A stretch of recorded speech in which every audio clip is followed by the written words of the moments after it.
Hey folks, it's that time of the month again. It is time for another getting to know Dynatrace session.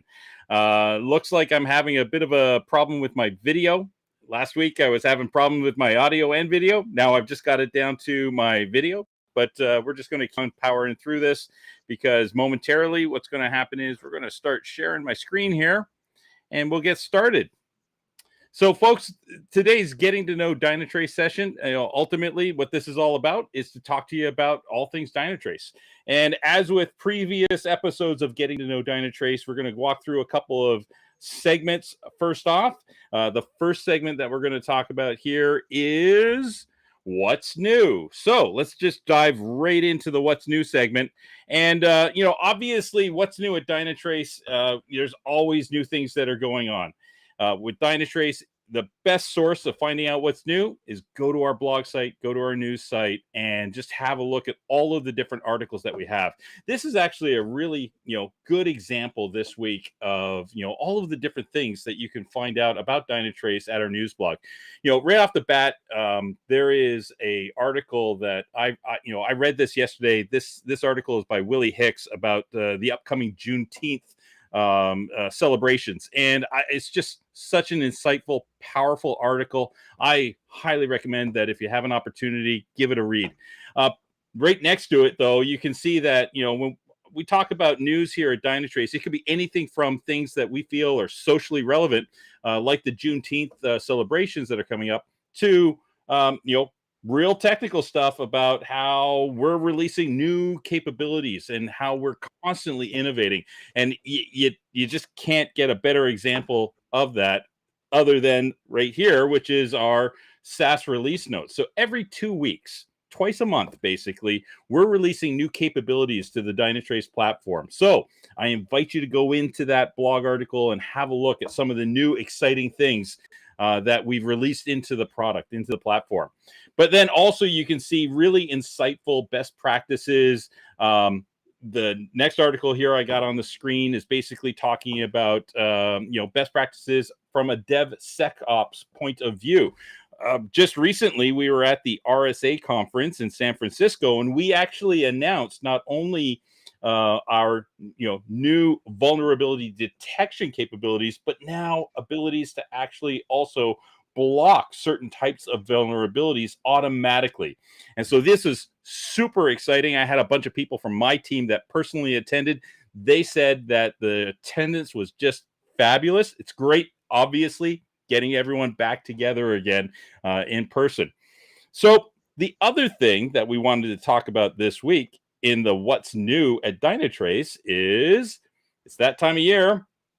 It's time for a new Gartner Magic Quadrant. And once again, Dynatrace has been announced as a leader in the Gartner Magic Quadrant. You can see us in the upper right-hand side of that quadrant there. This is, to be fair, this is something that we've done for over a decade. We've been in this position. And I think that speaks volumes about our platform, about our team, and specifically it speaks volumes about the customers, the people that use Dynatrace on a day-to-day basis. And so, come to our website, sign up, get the full report, look at all of the detail that the Gartner team provides. It was a very insightful report. It has lots of great information about what makes Dynatrace a leader in that Gartner Magic Quadrant. And just if you're not familiar with the Gartner Magic Quadrant, Gartner, as a as a research organization, they do this on an annual basis where they go out and they look at all of the different vendors that exist within a certain space. And this year, what they've done is they've changed things up a bit. They've actually included, as part of the traditional APM Magic Quadrant, they've changed it up. It's now the APM and Observability Magic Quadrant. So you can see that there's new vendors on this list, and there's some vendors that have dropped off this list. But in this particular case, it clearly shows, Dynatrace's commitment to observability. And like I said, just go have a look, give it a read it for yourself, come to your own conclusions. All right, so that's it for the What's New segment of of our Getting to Know Dynatrace session. Let's move on to Did You Know? I always have fun with this session, or this segment of our Getting to Know sessions. And this week, I wanted to talk a little bit about native mobile monitoring. Did you know that Dynatrace can be used to monitor native mobile applications? So Dynatrace actually provides a number of agents that can be built directly into your iOS or your Android apps. We actually have instrumentation wizards that you can very easily include us in your iOS project or your Android project. Like, for example, if you're using iOS, you could deploy us using Swift, or you could deploy us using CocoaPods. There's all sorts of different options for being able to put our instrumentation into your app.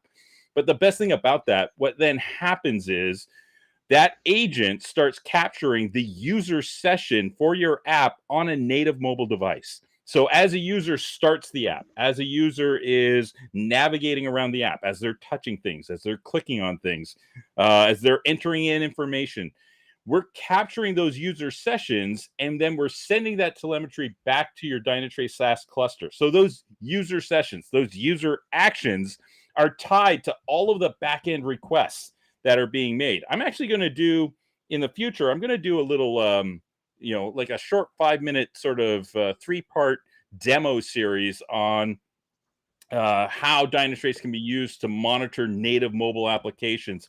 I invite everyone, obviously, to give this a try. If you're a mobile developer, I think you'll find the type of information that Dynatrace provides is very insightful, because in most cases, most organizations that are doing some form of mobile monitoring, they're just looking at the app and they're not taking it into account the whole piece of what's sitting behind that app and how they actually interact together. And that's one of the things that Dynatrace does really, really well. As a matter of fact, I can tell you that we have a lot of financial services customers, a lot of banking customers.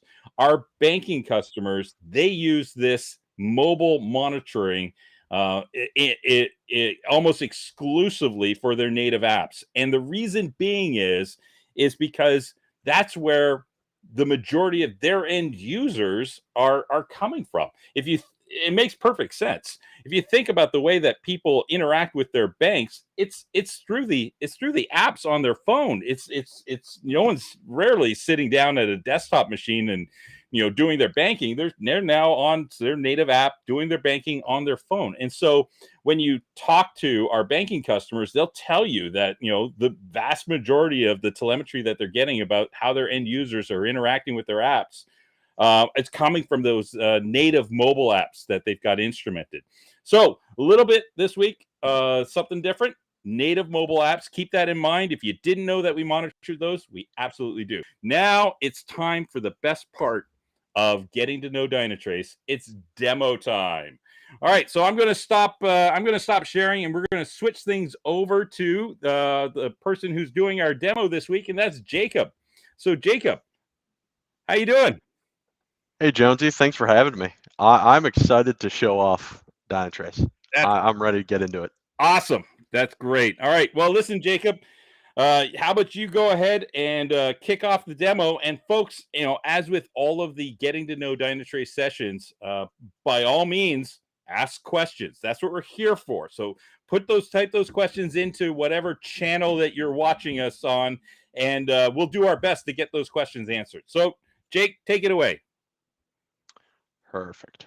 Okay. Awesome. Yeah. So actually, I just want, before I get straight into what we're looking at right here.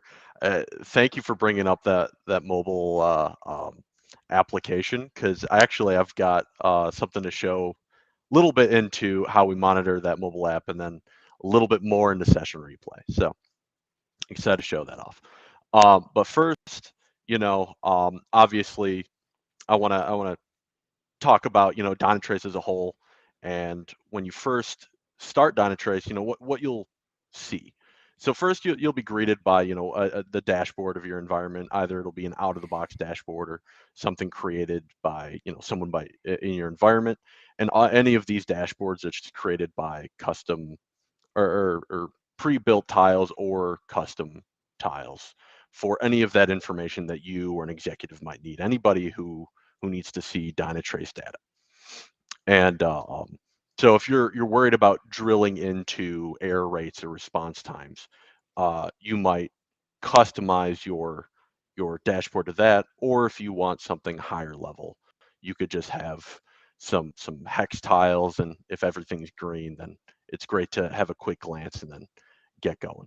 But I want to talk about how we populate these tiles. So obviously there's a lot to Dynatrace, but you have to get that information from somewhere, and that's going to be from our Dynatrace OneAgent. And our OneAgent is really the bread and butter of Dynatrace.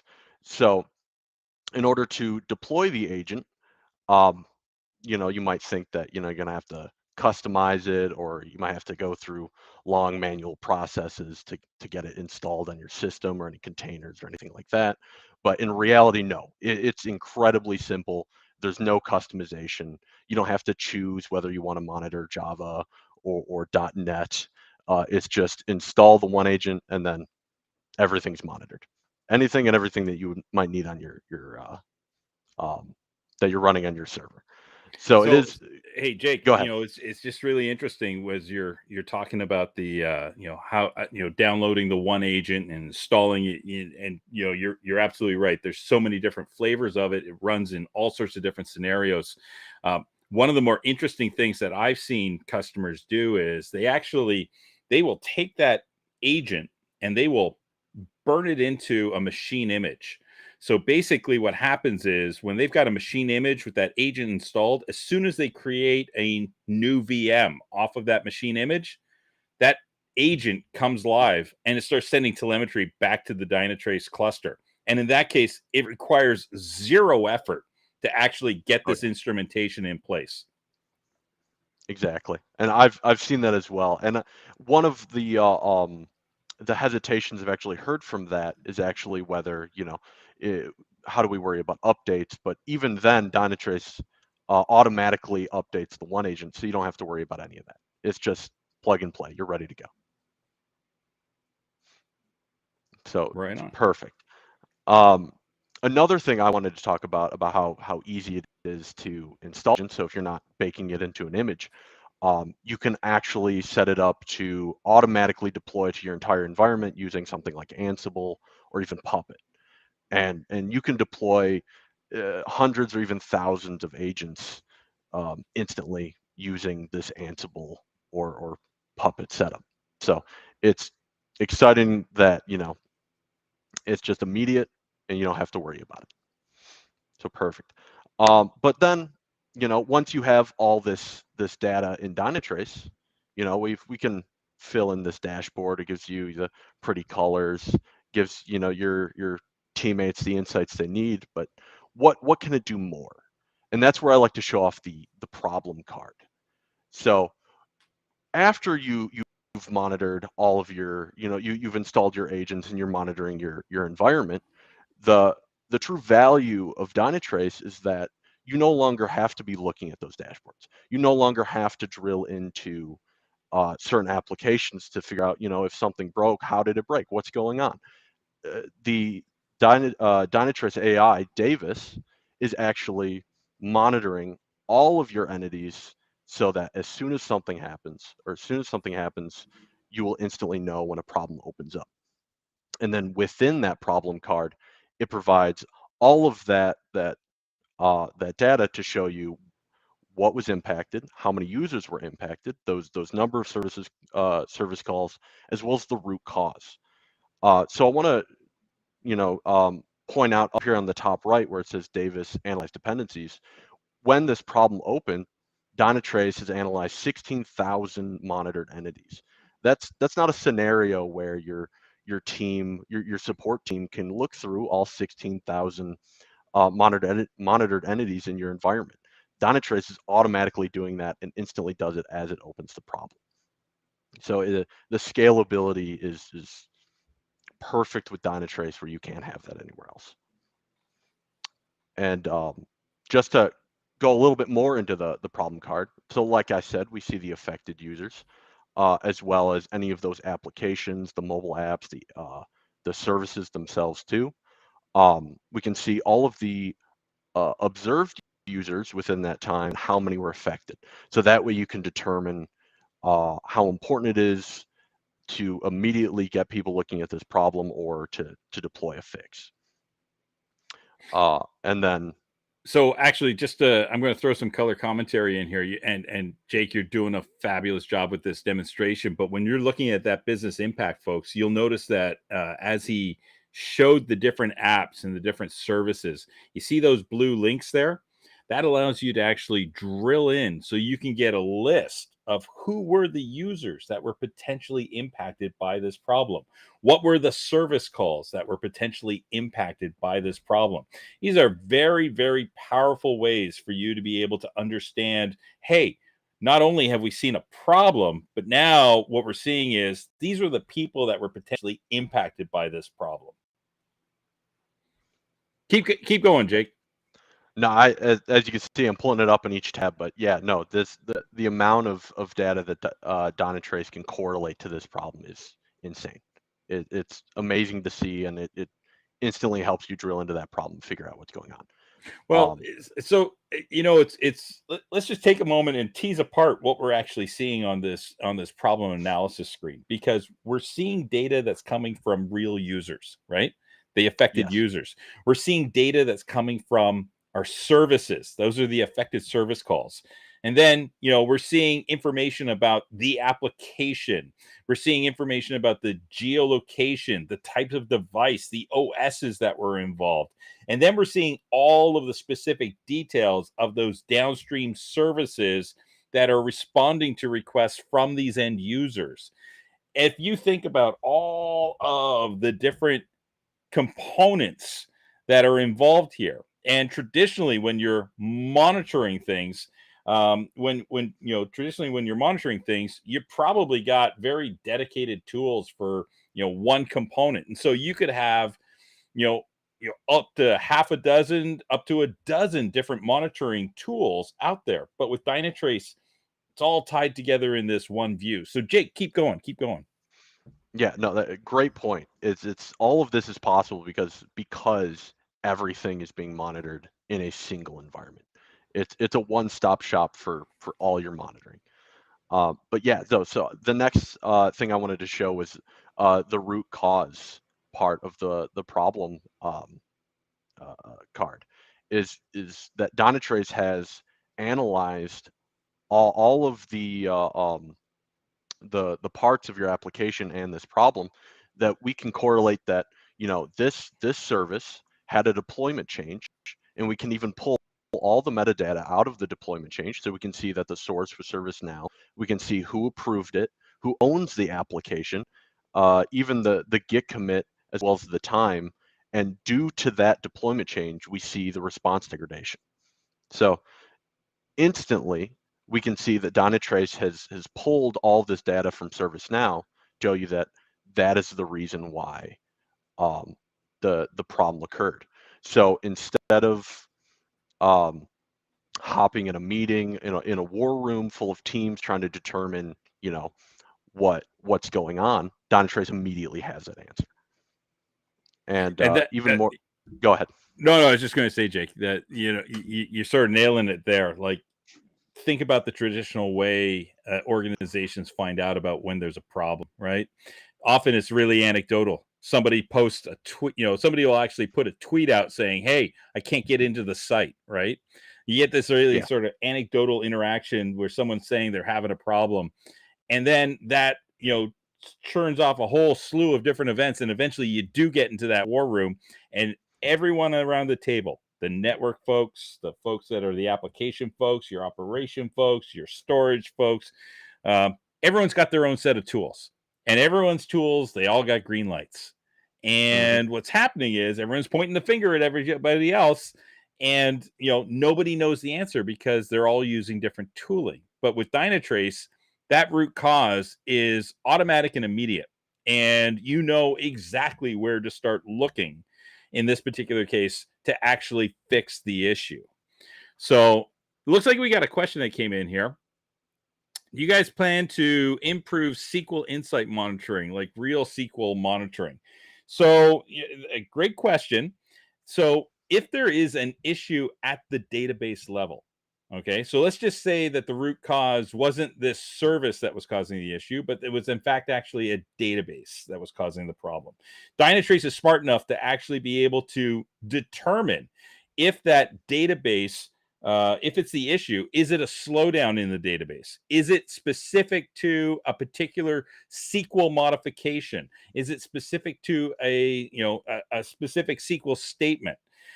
We'll pull out that information and we'll present it to you. Now, the interesting thing about monitoring databases is that from the Dynatrace perspective, we're actually doing our detection of what's going on the SQL side by doing some introspection at the ADO.NET or JDBC level. So what we do is we see the SQL statements that are in calls that are being made to the database through the application tier. That's how we actually were able to actually connect those dots.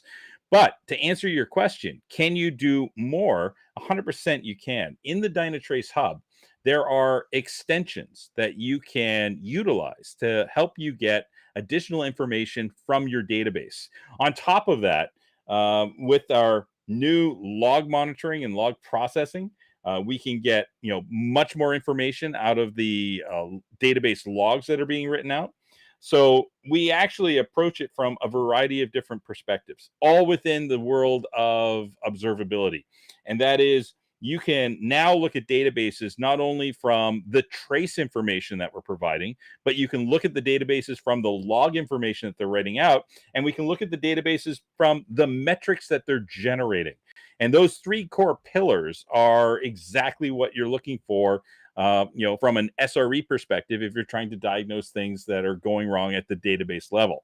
So, great question. Thank you very much for that. And Jake, let's just keep going with this. So we're talking about that root Oh yeah. cause and just how powerful it is. Oh yeah.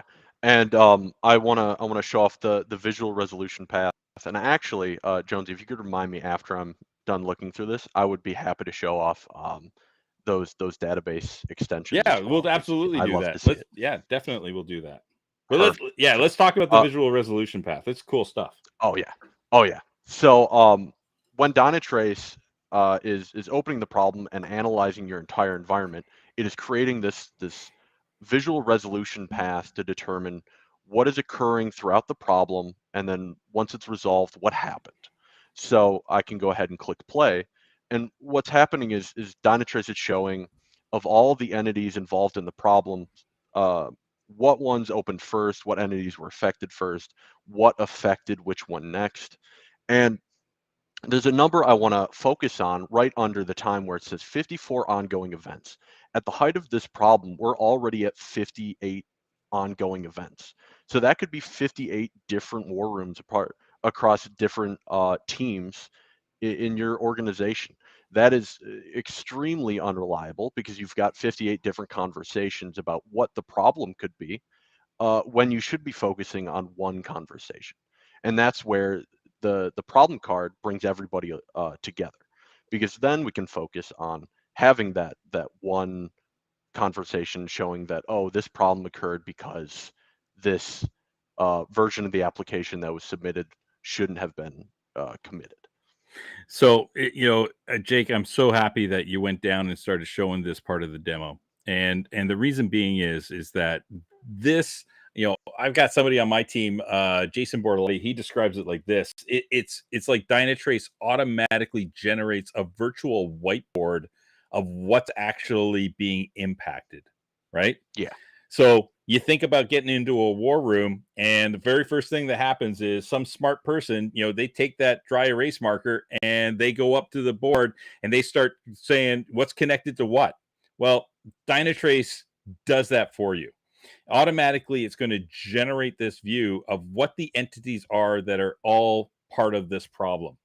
And what we were showing you before, what Jake was showing you, where you had like 58 ongoing events and 12 different components, that could Yeah. conceivably be 58 different alerts coming into your knock. And now all of a sudden you've got this alert storm and you've got no idea as to what the root cause of the issue is, because all of your monitoring tools are all completely disconnected from each other. The monitoring that you're doing for your real user is completely disconnected from what you're doing on, say, your process level monitoring. Your host level monitoring is completely disconnected from how you're monitoring, say, your code. So the way that you're monitoring your logs is completely disconnected from any external synthetic monitoring. Because all of your monitoring tools are disconnected, you don't have any idea as to what's causing the issue. But because Dynatrace has this entity model and it understands the relationships between these entities, it knows in this scenario that the check destination service, that's the root cause of the issue. And everything else that's lit up red, those are the symptoms of the problem. So, Jake, just great job bringing this in and showing this to people, because I think that this is just a super powerful way of very simply illustrating the type of value that Dynatrace brings to the table. Oh yeah. And I'm glad that you brought up how everything is connected, because actually the next thing that I'd like to get into, because we have the problem card here, we've determined what the root cause, we've determined that it's a deployment change, but how did Dynatrace know all of that? That's how I want to show off the Smartscape topology. So this is the visual representation of the holistic view of your environment. So it's you see all the services, all the processes, your hosts, how they're communicating with each other, just from having the agents in your environment. So I hover over any of these services, and we can see that, oh, this service is communicating with these three other services. Even more so, if I click on any of these, we can see this is actually an AWS Lambda, so I can go into that after. But I click on this front end Apache Tomcat service. We can see what process makes up that service, as well as what host is it talking to, and from what data center. So we see this tiered approach to your environment, all within the Smartscape topology. Yeah, this Jake, I'm glad you went here as well, because the Smartscape, it kind of gives you a really good view and understanding as to how our AI works, how that Davis AI constructs Oh yeah. things. It has a hierarchical understanding out of the box. So it doesn't require weeks of training. It's not like a classic machine learning approach where it's trying to correlate things. What's happening is, in this particular case, it is, giving you a view and understanding that your applications, they run on top of services. Services run on top of processes, which run on top of hosts, which exist inside of data centers. So you have this hierarchical understanding of the relationships between these entities that Jake's showing you here. But he also just showed you how it has a horizontal understanding. It knows what service is talking to what other service. And for that other service, it then understands all of the components that are running underneath it. And it's that relationship, that understanding, that allows our AI to so quickly be able to determine what the root cause of an issue is. Just Oh keep yeah. going, Jake. Yeah. So like you said, this hierarchical view. I actually clicked into the staging host, and we can see all of the processes and all of the services and those applications that are being hit. So just a better view from how Dynatrace is pulling all of this in. And actually, I think next I'd like to actually look at that database question. Hey, actually, get that teed up. But we've got a couple of other questions that we want to just sort of respond to. One of them didn't show up in the chat, but we have a question looks like from Lee in Massachusetts. And the question was, does it monitor all backend development? So that's a great question. Dynatrace monitors, and does a very good job of monitoring where it's been used and where it's instrumented. So, in other words, if you've got, components of your application and you got, stuff running on the back end, so long as the agents are deployed out onto the back end, it's going to do a very good job of monitoring that. Now, the question is, what about back end development? Whether or not you're developing for the front end, you're developing for your middle tier, or you're developing for the back end. If you're using things in a DevOps type capacity. So in other words, you're a developer, you're developing some code that's going to be run on the back end. Can Dynatrace be used in that scenario? 100% it can be used in that scenario. So Dynatrace can be used in conjunction with your CI/CD delivery pipelines, regardless as to whether or not you're talking about a front-end service or a back-end service. It's all the same to Dynatrace. And so what Dynatrace can do is it can act as a quality gate to harden your development pipelines so that you can make sure that, when you're building a new release, is it in fact actually improving on the old release? You can use it to do comparisons. You can put in place what we call SLOs to help drive, in many situations, a set of rules to basically say, hey, this is a good build or this is a bad build. If it's a good build, let it go through the pipeline. If it's a bad build, push it back. But give the developers a set of tools to allow them to understand where those issues within your code or within your application architecture. And this actually, Jake is teeing up quite nicely right now because we're looking at a database. So Jake, take it away here and just keep going about this, show this database, and then we'll throw in a couple more answers to that last question. Perfect. Yeah. So this is actually an Oracle database that we're currently looking at, and we can see the SQL queries, the procedures, the modifications, and those transactions.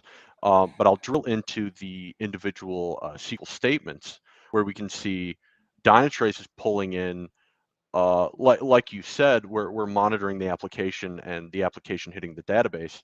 We're seeing all of those statements, and we can see how many times those were executed.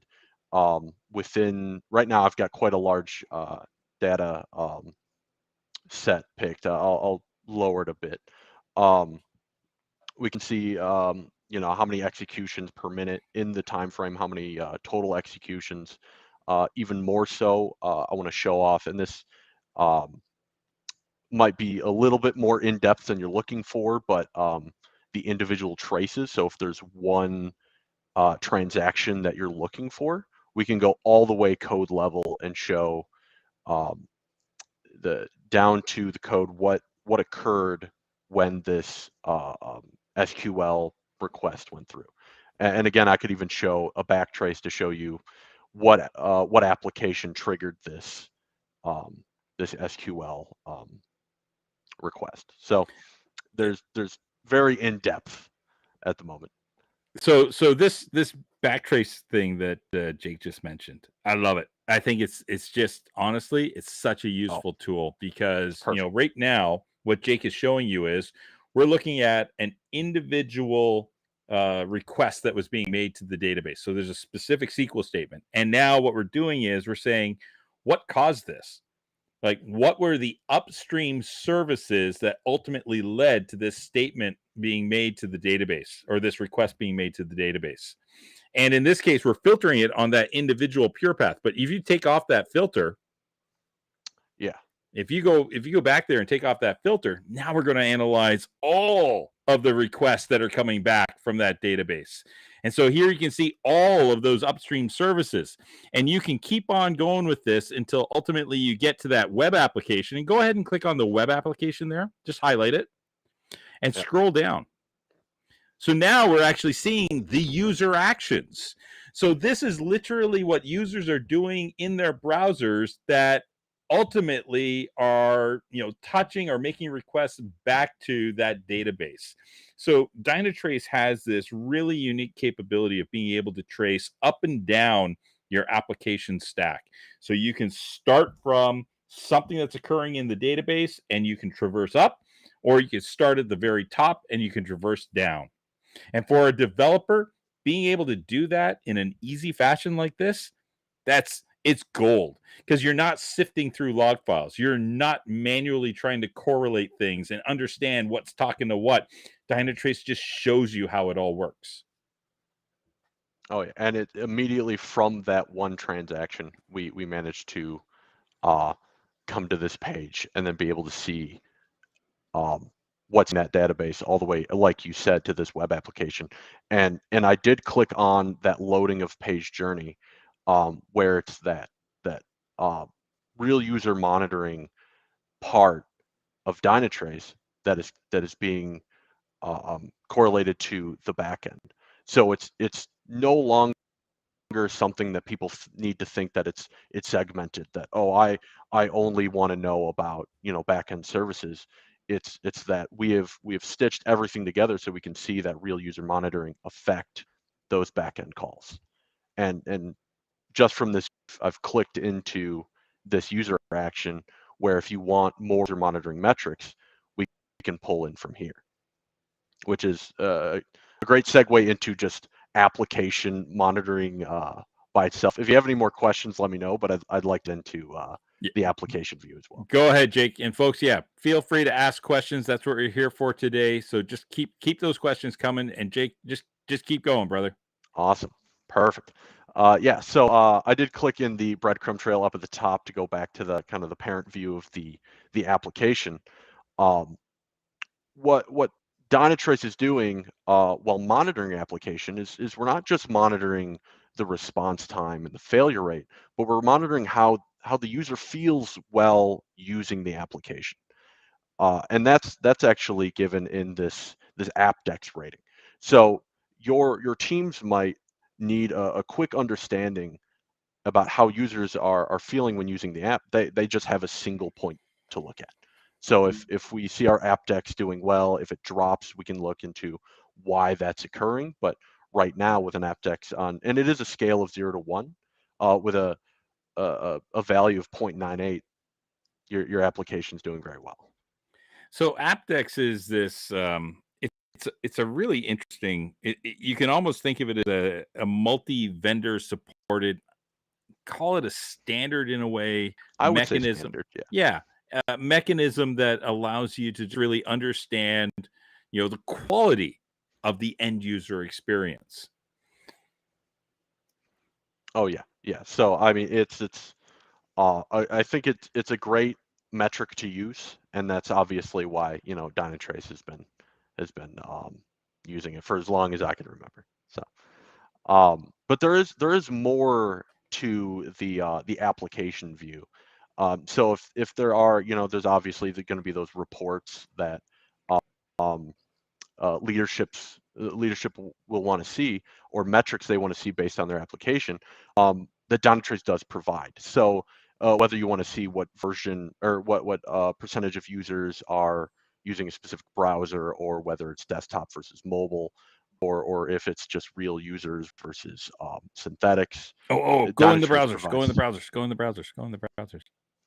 We do see right now desktop. Okay. Yeah, right now they're not seeing a whole lot of. Click on analyze performance there. Do that. Yep. Do that. Look at that. Okay, so what do we got? Chrome, Firefox, and the next one down there. IE. I bring it up only because it came up in my news feed this morning. The last version of IE no longer supported. It's done. That's it. Yep. Not officially supported by Microsoft anymore. It's only Microsoft Edge, no more Internet Explorer. And for someone who's been around this industry as long as I have, I literally was at the IE3 launch party in 1996 in Redmond, Washington. So it's been a long time coming. A long time coming. I'm sorry, Jake. I completely distracted you there. Keep Oh, going, no brother. problem at all. But obviously, we're going to keep seeing this for a few more years. As people they won't want to they won't want to accept that IE is finally gone. Well, it's funny you mentioned this because one of the things that we see commonly in the industry is that organizations are very reluctant to give up on technologies that they've had in place for a long period of time. And this just actually shows that even knowing IE is, no longer supported by Microsoft, if you have a need to monitor, the IE performance for a specific application, because that application only runs on Internet Explorer. Hmm. And there's a lot of cases where companies have done, they've created applications that, exclusively run in IE because it takes advantage of specific IE features. These are the types of things that Dynatrace can be used for. We can help you out monitor those legacy applications that have existed, for years and need to be monitored because they're still critical to the operation of your business.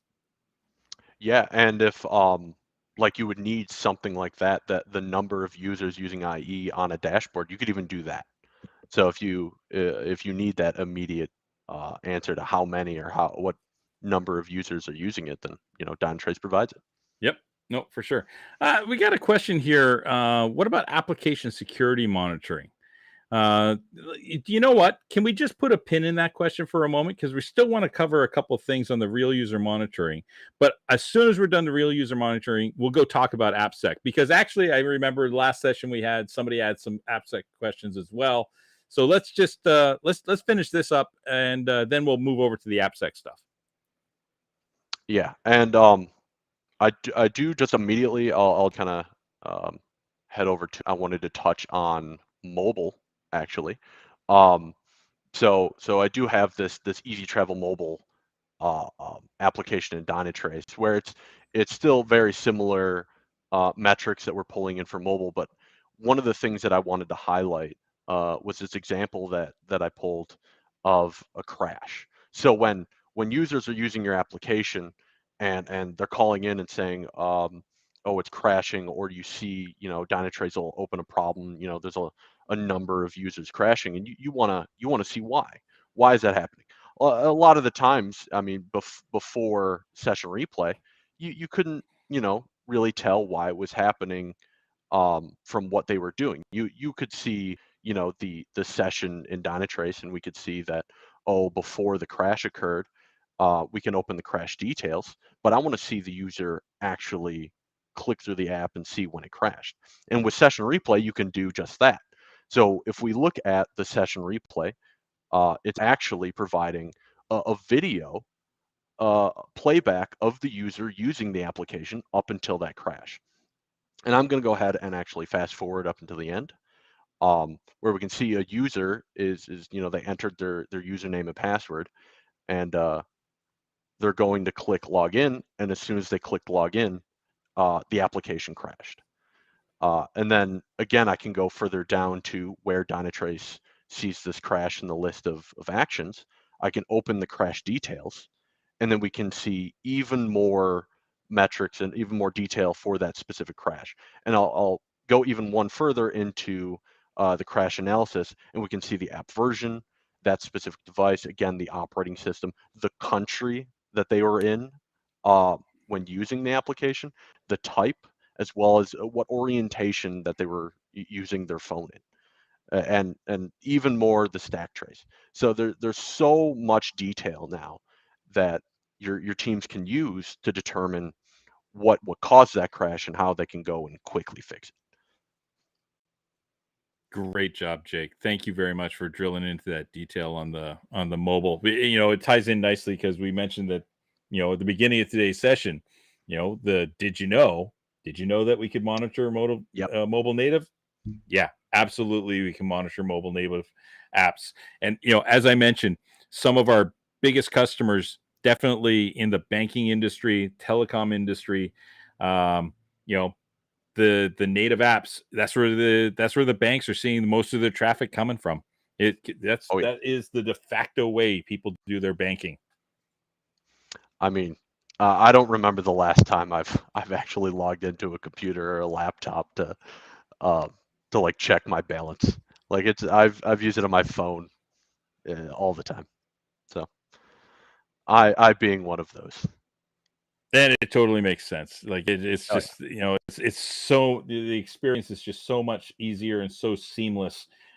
And now, because it's so, you know, ubiquitous with the way that I interact with my bank, this is the most critical touch point. And that's exactly what you want to monitor, right? If Oh yeah. this is my most important touch point between me and my customers, I absolutely want to monitor my native mobile apps. Oh yeah. For sure. So I think that's time for the application security. Yeah, let's talk about AppSec. Sure, let's do that. Perfect. Okay, yeah. So this is actually somewhat new. So Dynatrace now has given the ability to monitor your vulnerabilities in your applications in your environment. So it's not the same as like a scanning tool. This actually looks at all of your applications actively running in the environment. So we do show all of the vulnerabilities as soon as they're available, and it'll open an alert, and it'll actually be applied to the host and the service. There's a lot of correlation between the vulnerability and your running entities.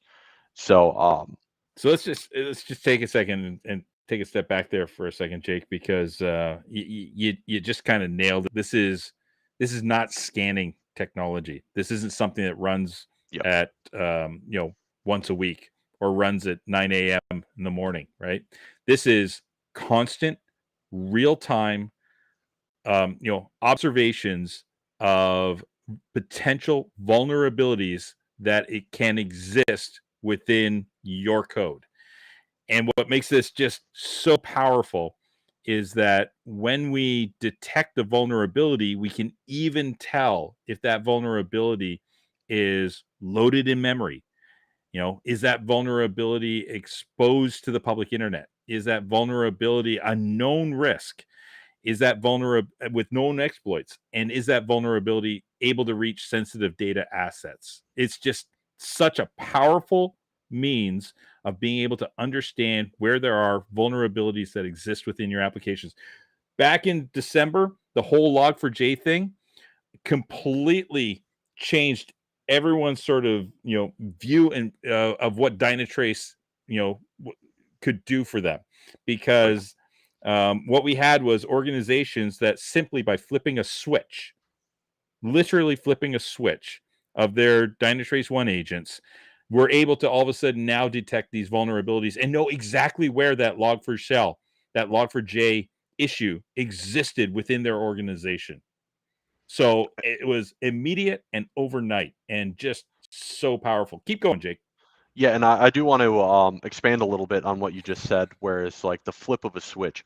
If you have your entities monitored with Dynatrace, if you have those agents installed, there is no extra configuration to get the appsec working. It's just enabling it in your environment, and then Dynatrace can then show you all of these vulnerabilities.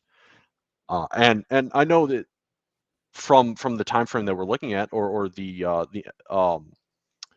what the entities that are monitored right now, there's a lot of vulnerabilities, and I know there are scenarios where um, your security team might say, I've only got so many guys, I can't patch all of these. I don't know if all of them are critical. I want to know where to focus, and that's where you can actually filter down specifically. So right now we see 315. And if your security team looks at that, they might not feel motivated. They think that's too much, there's too many. Um, but what we can do is we can determine, oh, okay, is it a public internet exposure? And that filters down from 315 to 167. And then we can actually determine the status of it. If it's, well, I'll leave those opens, but the risk level to critical, there's 6. So we've now focused your 6 highest priority vulnerabilities that you can show to your security team that they can then work with the teams to get fixed. That's And again, so powerful. yeah. That's So just so immediately powerful. Because, security teams, like everybody else, they only have there's only so many hours in the day, and there's oh only yeah, so many people that are employed in those teams. And to have a tool that you can just literally flip a switch on and give you all of these answers, it's just, it changes the game in terms of improving productivity. oh yeah. And let me actually drill into one of the vulnerabilities to show you kind of what Dynatrace is showing you from this view. So like I applied to the filter, we do see that it is exposed to the internet, because as Dynatrace is monitoring all of your processes and all of your services, we're also seeing that traffic come in from an IP address over the internet. And we do see there is sensitive data within range of this service to show that this is a high priority. We can see that the exploit was published and how many process groups were affected, and it actually, while scrolling down, provides you more details from Sync or Synac, as well as the vulnerable functions in the process group. So you could just drill in straight to your process group from this view. So in terms of, time to visibility, this is just a game changer again. The relationship that we have with Snick or Sneak or however you want to pronounce it, Yeah. and I'm told that both are appropriate. When they release a CVE, when they release a vulnerability into their database, and that is immediately going to be made available to Dynatrace. And within minutes, Dynatrace is going to be aware of that vulnerability, and it's going to announce, in terms of generating these vulnerabilities in this type of list that we're showing you. It's going to immediately start generating these for you. And so for the Log4j thing, when it came out, within hours, this was lighting up for customers, and they were immediately aware of where they had some very, very, risky sort of situations. So very, very powerful feature here. And if you scroll down into this a little bit more, just keep going down here. So not only does it show, it stop right there. Oh, sorry. No, go back up. Go back. Back. Just a little bit more. There we go. Okay. So here you can see where the vulnerable functions are. It's going to tell you things like the class, what the vulnerable function is. And then it's going to tell you, is it in use? Is it not in use? Is it just not available? So it's actually giving you details. It's telling you, in this case, is it loaded into memory? Wow, that's loaded into memory. And in this particular case, it's exposed to the public internet. And guess what? Hey, it can actually reach a vulnerable asset, in this case, a database down here. That is, immediately, if I'm trying to prioritize things, that's what I want to focus my efforts on. That is top right? priority. That's Yeah. top priority. Awesome. And one thing I wanted to speak to as well, I know we're cutting close on time, that when Dynatrace was immediately notified of this, you had rules to send notifications through a few different, or actually there's a quite a few options where we can send notifications via email, straight to Teams, straight to Slack. So whatever team is using, or whatever team is using for their notification system, Dynatrace can immediately integrate with that and let you know as soon as something occurs. Yeah, absolutely. So, we've got customers now that are plugging this using a webhook into their SIEM. So it makes so much sense. Oh yeah. All right, so we're coming up near the top of the hour. We're at 5 minutes to. Any last questions, folks? Any questions coming up? Jake, any last thing that you felt like, hey, you know what? We before we wrap up, we should really talk about this. Is there any last things that you wanted to sort of mention? I did want to show off that extension real quick. Yeah. I forgot about the Oracle extension. Yeah, so if we look at the Oracle database, so where this is different from standard Dynatrace database monitoring, this agent is loaded onto the database, and what that allows us to do is get more granular detail out of those statements. So we can even pull the schema, the SQL ID, the elapsed time, the executions, the rows processed. Absolutely. A new graph. Yeah, it's No. Yeah, stop there for a second, ton more Jake, data. because you know what? Like you just completed an incomplete answer that I provided, because I did provide a totally incomplete answer. Folks, earlier when we were talking about the databases, we were talking about what Dynatrace does by the introspection of what's happening at the ADO.NET and JDBC level. That means that we're only really looking at the statements that are coming through the application. But what if that database is being used by something else that's not being monitored? And in this case, this Oracle plugin that we have here, this is an extension that we provide. We can use this extension and connect directly to the database. And then this list of SQL statements that Jake's showing you, that's coming directly from the database, right? So this gives you a, like the overall view from the database point of view of what's being used. And look at this great details that you can get here, where you could, download things like the latest execution plan. You can see the weights, the execution details, all of that's being brought up. Thank you very much, Jake, for bringing that up, because, you really completed that answer, and good on you, man. Right on. No problem. And yeah, so one more thing. I know we're getting close. But wait, there's more. But exactly, there is.